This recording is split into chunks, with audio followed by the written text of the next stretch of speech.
Hello दोस्तों, स्वागत है आप सभी का हमारे यूट्यूब चैनल इंडियन क्लासे में। दोस्तों, आज के इस वीडियो में कक्षा 12 की हिंदी के सभी महत्वपूर्ण प्रश्न आज के इस वीडियो में बताएंगे। दोस्तों, अगर आप भी क्लास 12 में हैं और हिंदी यूपी बोर्ड 2024 की तैयारी कर रहे हैं तो आज का यह वीडियो आप सबके लिए महामैराथन होने वाला है, क्योंकि दोस्तों 100 में 100 क्लियर होने वाला है। ठीक ना, पूरे बुक के महत्वपूर्ण प्रश्न इस वीडियो में बताएंगे कि कौन कौन से प्रश्न आपको पढ़ना है, कौन कौन से टॉपिक आपको याद करना है, कौन सा प्रश्न कितने नंबर का आता है। और आप सबको बता दें 40 से 45 नंबर के कुछ ऐसे फिक्स टॉपिक होते हैं जो हर साल पूछे जाते हैं। ठीक ना, वो बदलने के कोई चांसेस नहीं रहते हैं। तो आज की इस वीडियो में आप सबको फिक्स टॉपिक, उसके साथ साथ कौन से टॉपिक हमें पढ़ना है, कितने नंबर मिलेंगे, आज की इस वीडियो में पूरा डिटेल आप सबको बताएंगे। ठीक ना, और दोस्तों 100 में 100 नंबर क्लियर करवाएंगे, क्योंकि आज का यह वीडियो महामैराथन होने वाला है। ठीक ना, तो दोस्तों आप सबको बताएंगे पहले कि फिक्स टॉपिक कौन कौन सा होता है, उसके बाद से आपको महत्वपूर्ण प्रश्न भी बताएंगे कि कौन कौन से पाठ आपको तैयार करना है। ठीक ना, तो आप सबको बता दें फिक्स का टॉपिक, जो फिक्स टॉपिक है, जैसे पहला है लेखक का साहित्यिक परिचय। आप सबको बता दें 5 नंबर का टॉपिक होता है और हर साल पूछा जाता है लेखक का साहित्यिक परिचय। ठीक ना, कौन कौन से लेखक का साहित्यिक परिचय याद करना है, अभी आपको पूरा डिटेल नॉलेज देंगे। उसके बाद से दूसरा प्रश्न है कवि का साहित्यिक परिचय। ठीक ना, कवि का साहित्यिक परिचय ये भी 5 नंबर का पूछा जाता है, ये भी हर साल आने के चांस होते हैं। ऐसा नहीं है कि 2021 में आया 2022 में नहीं आएगा। ठीक ना, इस तरीके से नहीं होता, हर साल पूछे जाने वाले प्रश्न हैं। फिर तीसरा है कहानी का सारांश। दोस्तों ये भी 5 नंबर का टॉपिक होता है, कहानी का सारांश लिखना होता है। उसके बाद से चौथा है खंड काव्य, इसको भी 5 नंबर मिलते हैं सॉल्व करने पर। दोस्तों आपको अभी पूरा बताएंगे कि कौन कौन से कवि, कौन कौन से लेखक, कौन कौन से कहानी आपको याद करना है। ठीक ना, उसके बाद से 5वां है हिंदी संस्कृत पद्यांश, जो हिंदी के पेपर में संस्कृत आता है उसमें पद्यांश पूछे जाते हैं। ये 7 नंबर का क्वेश्चन होता है। ठीक ना दोस्तों, 7 नंबर का, इसको आपको बताएंगे कौन सा पढ़ना है। उसके बाद से 6वां नंबर है रस छंद अलंकार। ठीक ना, 2 नंबर का रस आता है और 2 नंबर का छंद पूछा जाता है और 2 नंबर का अलंकार पूछा जाता है। ये आपको 6 नंबर रस छंद अलंकार क्लियर करने पर आपको 6 नंबर मिलेंगे। ठीक ना, तो आपको अभी पूरा डिटेल जानकारी मिलेगी। ठीक ना, 9वां क्वेश्चन है पत्र लिखने पर आपको 6 नंबर मिलते हैं। ठीक ना, 6 नंबर। उसके बाद से 10वां क्वेश्चन है दोस्तों निबंध। ठीक ना, निबंध आपको लिखने पर 9 नंबर मिलते हैं। आप सबको पूरा महत्वपूर्ण टॉपिक बताएंगे, कौन कौन सा याद करना है। ठीक ना, आप सबको इतना बता दिए, जो ये फिक्स टॉपिक है, हर साल आने वाले प्रश्न है। ठीक ना, ऐसा नहीं है बदलने के चांस पूरा नहीं होता है और हर साल पूछे जाते हैं। तो ये जो 40 से 50 नंबर का है ना, ये हर साल पूछे, इतना आपको तैयार करना है। और उसके बाद से महत्वपूर्ण प्रश्न आप सबको बता दें कि कौन कौन से महत्वपूर्ण प्रश्न है। तो आप सबको बता दें जो कक्षा 12 का हिंदी का पेपर होता है वो 2 खंडों में होता है, एक खंड क, एक खंड ख। ठीक ना, खंड क दोस्तों 50 नंबर का होता है। ठीक ना, 50 नंबर खंड क पूरा सॉल्व करने पर 50 नंबर मिलेंगे और खंड ख भी सॉल्व करने पर 50 नंबर मिलेंगे, 100 नंबर। ठीक ना, तो पहला जो प्रश्न आता है दोस्तों बहुविकल्पी प्रश्न। ठीक ना, 10 प्रश्न पूछे जाते हैं और 10 नंबर आपको मिलता है। तो आप सब सोचेंगे कि बहुविकल्पी प्रश्न कहाँ से याद करेंगे, तो आप सबको बता दें बहुविकल्पी प्रश्न की कोई लिमिट नहीं होती, कोई सीमा नहीं होती कि कहाँ से पूछा जा सकता। आप जितने कवि, कवयित्री, लेखक, लेखिका का साहित्यिक परिचय याद कीजिएगा, उनकी रचनाओं को याद कर लीजिएगा। और आप सबके लिए 2 वीडियो बना दिए हैं बहुविकल्पी प्रश्न, महत्वपूर्ण बहुविकल्पी प्रश्न का। डिस्क्रिप्शन में लिंक मिल जाएगा, आप वहां से जाकर देख लीजिएगा। आप सबको अभी पूरा आप सबको पेपर सॉल्व करके बताएंगे, बहुविकल्पी आप सबको वीडियो देख लेना है। ठीक ना, उसके बाद से दोस्तों जो दूसरा प्रश्न होता है गद्यांश पर आधारित प्रश्न। ठीक ना, कि जो गद्यांश पर आधारित प्रश्न पूछा जाता है ये 10 नंबर का होता है। ठीक ना, 10 नंबर ये आपको गद्यांश मिलेगा। गद्यांश में कुछ रेखांकित अंश रहेगा। ठीक ना, उसका व्याख्या करना होगा। उसके बाद से उसमें 3-4 प्रश्न और पूछे जाएंगे, उसका जवाब देना होगा। 5 प्रश्न पूछे जाएंगे, 5 प्रश्न का जवाब देंगे, आपको 10 नंबर मिल जाएगा गद्यांश पर आधारित प्रश्न। ठीक ना, तो आपको ज़्यादा नहीं याद करना है, आपको केवल 3 पाठ याद कर लेना है। पहला है राष्ट्र का स्वरूप, और दूसरा है अशोक का फूल, और तीसरा है हम और हमारा आदर्श। ठीक ना, ये 3 पाठ अगर आपने याद कर लेते हैं, आप सबको बता दें राष्ट्र का स्वरूप डॉक्टर वासुदेव शरण अग्रवाल द्वारा लिखित है, और अशोक का फूल के जो लेखक हैं वो आचार्य हजारी प्रसाद द्विवेदी है। हम और हमारे आदर्श के जो लेखक हैं वो हैं डॉक्टर APJ अब्दुल कलाम। आपको 3 पाठ याद कर लेना, इससे बाहर कुछ नहीं आएगा। आएगा, ठीक ना। राष्ट्र के स्वरूप में कहीं पे राष्ट्र का वर्णन हुआ रहेगा या फिर कहीं पे पृथ्वी का वर्णन हुआ रहेगा। अशोक के फूल में फूल का वर्णन हुआ रहेगा, कांटा का वर्णन हुआ रहेगा। और हम और हमारे आदर्श में युवा जीवन को प्रेरित करने की बात कहीं ना कहीं पर कही गई होगी। तो इस तरीके से आप कर सकते हैं। उसके बाद से तीसरा प्रश्न जो होता है पद्यांश पर आधारित प्रश्न, ठीक ना। पद्यांश पर जिस तरीके से गद्यांश पर आधारित प्रश्न आएगा उसी प्रकार से आपके बुक से पद्यांश पर आधारित प्रश्न आएगा। ये भी दोस्तों 10 नंबर मिलेगा, 5 प्रश्न सॉल्व करने पर 10 नंबर मिलेगा। इसमें दोस्तों आपको केवल 3 पार्ट इसमें भी याद करना है। पहला है पवन दूतिका, दूसरा है श्रद्धा मनु, तीसरा है नौका विहार, ठीक ना। आपको पहला है पवन दूतिका, इसमें पवन का राधा का वर्णन हुआ रहेगा। श्रद्धा मनु है, फिर नौका विहार, जैसे नौका विहार हो गया तो इसमें नाय का फिर बिहार का मतलब वर्णन हुआ रहेगा। आप सबको रेखांकित अंश की जो व्याख्या पूछा जाएगा ना, उसको जब आप पढ़ेंगे तो उसमें कहीं ना कहीं पाठ का वर्णन दिख जाएगा। तो इस तरीके से आप लिख देंगे तो आपको 10 नंबर पद्यांश पर आधारित प्रश्न पे क्लियर हो जाएगा। उसके बाद से दोस्तों जो चौथा प्रश्न है लेखक का साहित्यिक परिचय, आप सबको बता दिए गद्यांश पर आधारित प्रश्न, पद्यांश पर आधारित प्रश्न और सब टॉपिक पर एक एक वीडियो मैंने बना दिया है। डिस्क्रिप्शन में लिंक मिल जाएगा, वहां से जाकर देख लीजिएगा। ये रेखांकित अंश की व्याख्या करने को एकदम आसान तरीका बताए हैं, ठीक ना। उसके बाद से चौथा जो है लेखक का साहित्यिक परिचय, लेखक कौन कौन से लेखक का साहित्यिक परिचय पूछा जाएगा। तो 2024 के बोर्ड एग्जाम में 2 ही लेखक का साहित्यिक परिचय आपको याद कर लेना है। पहला है वासुदेव शरण अग्रवाल, वासुदेव शरण अग्रवाल का साहित्यिक परिचय याद कर लीजिएगा। दूसरा है आचार्य हजारी प्रसाद द्विवेदी, ठीक ना। केवल 2 आपको लेखक का साहित्यिक परिचय याद करना है। पहला है वासुदेव शरण अग्रवाल, दूसरा है आचार्य हजारी प्रसाद द्विवेदी, ठीक ना। अगर आपने 2 लेखक का साहित्यिक परिचय याद कर लेते हैं, ये भी 5 नंबर पूछा जाता है, ठीक ना।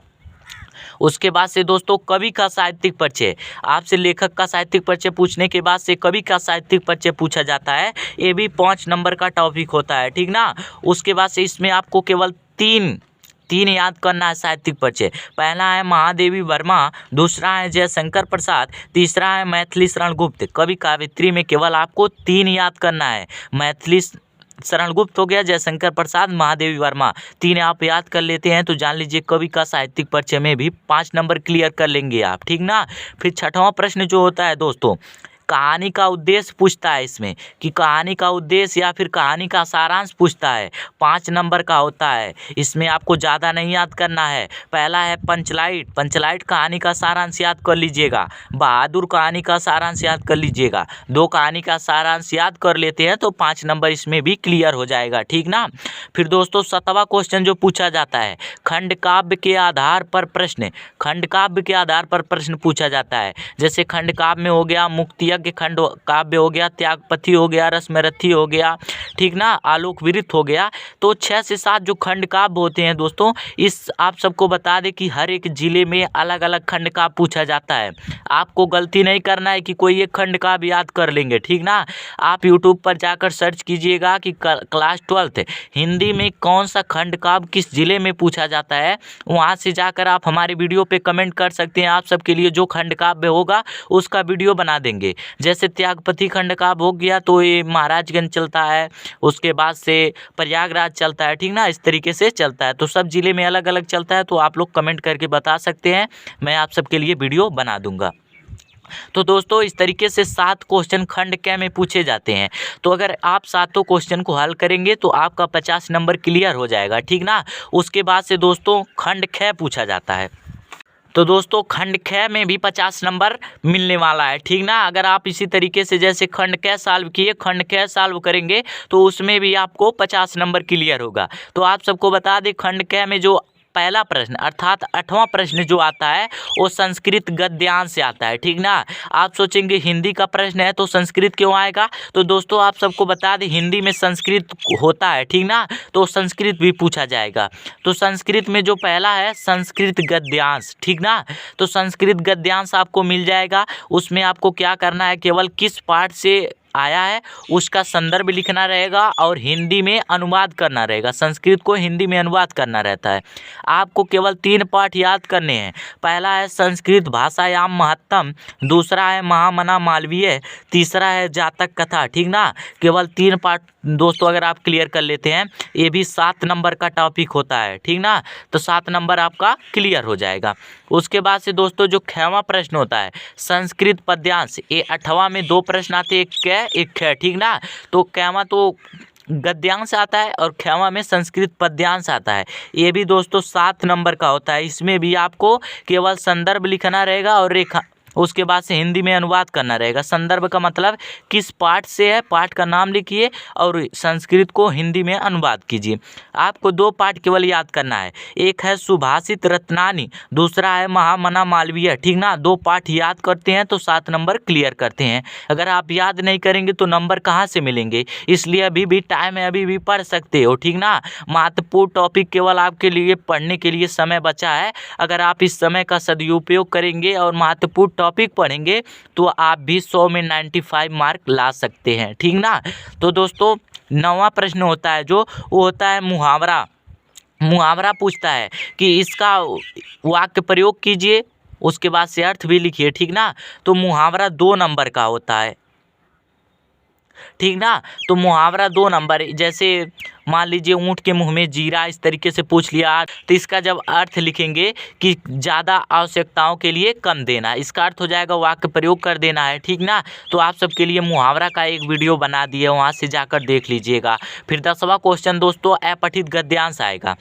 आप सबको बता दें कि जिस तरीके से इंग्लिश के पेपर में अनसीन पैसेज आता है तो उसी प्रकार से हिंदी के पेपर में अपठित गद्यांश आएगा, ठीक ना। ये 5 नंबर का अपठित गद्यांश होता है। इसके पहले संधि विच्छेद पूछता था, उसके बाद से विभक्ति पहचानने को पूछता था, लेकिन वो टॉपिक कट गया है। अपठित गद्यांश पूछा जाएगा जो कि 5 नंबर का होता है, ठीक ना। उसके बाद से दोस्तों जो 11वां प्रश्न है शब्दों का सही चयन करने के लिए पूछता है। शब्दों का सही चयन ये 8 नंबर का टॉपिक होता है। इसमें जैसे हो गया अनेक शब्दों के लिए एक शब्द लिखिए, एक शब्द के 2 अर्थ लिखिए, ठीक ना। उसके बाद से 2 अर्थ 2 आपको शब्द दिखेगा, उसका अर्थ अलग अलग होगा, उसको लिखना रहेगा, ठीक ना। और वाक्य में मान लीजिए त्रुटि मार्जन है तो उसको सही करना रहेगा। तो इस प्रकार से क्वेश्चन आएंगे, वो 8 नंबर के रहेंगे, ठीक ना। उसके बाद से दोस्तों जो 12वां है, 12वां में आपको कैवां प्रश्न है। जो 12वां में 3 प्रश्न होते हैं, कै ख ग। तो जो पहला प्रश्न होता है उसमें रस पूछा जाता है। तो रस 2 नंबर का टॉपिक होता है। आपको ज़्यादा रस याद करने की ज़रूरत नहीं है, बस आपको 3 रस याद कर लेना है। पहला है श्रृंगार रस, दूसरा है हास्य रस, तीसरा है वीर रस, ठीक ना। अगर आप 3 रस को याद करते हैं तो 2 नंबर क्लियर हो जाएगा। उसके बाद से ख्यामा जो है अलंकार पूछा जाता है, ये भी 2 नंबर का पूछा जाता है। सब फिक्स टॉपिक हैं, हर साल पूछे जाने वाले हैं, ठीक ना। अलंकार में केवल आपको 3 अलंकार याद कर लेना है। पहला है उपमा अलंकार और दूसरा है रूपक अलंकार और तीसरा है श्लेष अलंकार, ठीक ना। 3 अलंकार अगर आप याद करते हैं तो आप ना छंद 2 नंबर का पूछा जाता है। इसमें भी आपको ज़्यादा याद करने की ज़रूरत नहीं है। एक चौपाई छंद याद कर लीजिएगा, रोला छंद याद कर लीजिएगा, सोठा छंद। आप सबको रस छंद अलंकार में केवल 3 टॉपिक पढ़ लेंगे तो 6 नंबर पूरा फिक्स है, ठीक ना। एक भी नंबर नहीं कटेंगे। उसके बाद से जो 13वां प्रश्न आता है दोस्तों, वो पत्र लेखन आता है कि आपको पत्र लिखना रहता है। उसमें 6 नंबर आपको मिलेंगे अगर आप पत्र सही क्रम से लिखेंगे। तो पत्र में आपको ज़्यादा नहीं, अगर आप 2 पत्र याद कर लेते हैं 2024 के बोर्ड एग्जाम के लिए तो बहुत ही महत्वपूर्ण होगा, ठीक ना। पहला है मोहल्ले की सफाई के लिए पत्र। तरह तरह से क्वेश्चन आ जाएंगे, घबराने की ज़रूरत नहीं है कि मोहल्ले की सफाई है तो स्वास्थ्य अधिकारी को पत्र लिखिए, मोहल्ले की सफाई और जिला पंचायत को लिखिए, तो मतलब क्वेश्चन बदल कर आ सकता है, ठीक ना। फिर दूसरा है बैंक के शाखा प्रबंधक को व्यवसाय के लिए पत्र, ठीक ना। जो बैंक के शाखा प्रबंधक होते हैं उनको व्यवसाय के लिए कोई पत्र लिखिए। उसके बाद से 4वां क्वेश्चन जो होता है निबंध, ये 9 नंबर का टॉपिक होता है। और आप सबको बता दें दोस्तों, ये पूछा जाता है कि आप निबंध लिखिए अपने भाषा शैली में, मतलब कि एकदम आसान भाषा में निबंध लिखिए, 9 नंबर मिलेगा। तो इसमें केवल आपको 4 याद करना है। पहला है बढ़ती जनसंख्या, दूसरा है मेरे प्रिय कवि पर याद कर लीजिएगा, और तीसरा है बेरोजगारी के कारण और निवारण। इस ऐसे भी पूछा जा सकता है, बेरोजगारी की समस्या और समाधान पर निबंध लिखिए। और चौथा है पर्यावरण प्रदूषण। अगर आप 4 निबंध याद कर लेते हैं तो इसमें भी 9 नंबर आपका क्लियर हो जाएगा। तो दोस्तों आप सबको बता दें, जो हिंदी का पेपर होता है 14 प्रश्न पूछे जाते हैं, 100 नंबर उसमें उसमें मिलता है। तो हर एक टॉपिक पे आप सबको बता दिए कि कौन कौन सा टॉपिक पढ़ना है, और सभी टॉपिक पे मैंने एक एक वीडियो बना दिए हैं। आपको डिस्क्रिप्शन में लिंक मिल जाएगा, वहाँ पर जाकर आप आसान भाषा में देख सकते हैं। क्योंकि दोस्तों एकदम आसानी से हर एक टॉपिक को एकदम सॉल्व कराए हैं, क्योंकि अब ज़्यादा समय नहीं बचा है। बोर्ड एग्जाम का टाइम टेबल भी जारी हो गया है और आप सबको कम ही समय में ज़्यादा पढ़ाई करनी है। तो केवल अब आपको महत्वपूर्ण प्रश्न पढ़ने होंगे, ठीक ना, क्योंकि समय ज़्यादा नहीं बचा है। तो दोस्तों उम्मीद करता हूँ ये वीडियो आपको पसंद आया। अगर वीडियो पसंद आया तो लाइक कर दीजिएगा। मेरे चैनल पे नए आए हो तो मेरे चैनल को सब्सक्राइब कर दीजिएगा, क्योंकि इस तरीके से आपको हर रोज़ एक नए वीडियो मिलता रहेगा। आप सबके लिए वायरल पेपर, मॉडल पेपर हर रोज़ नए सॉल्व कराते रहेंगे, ठीक ना।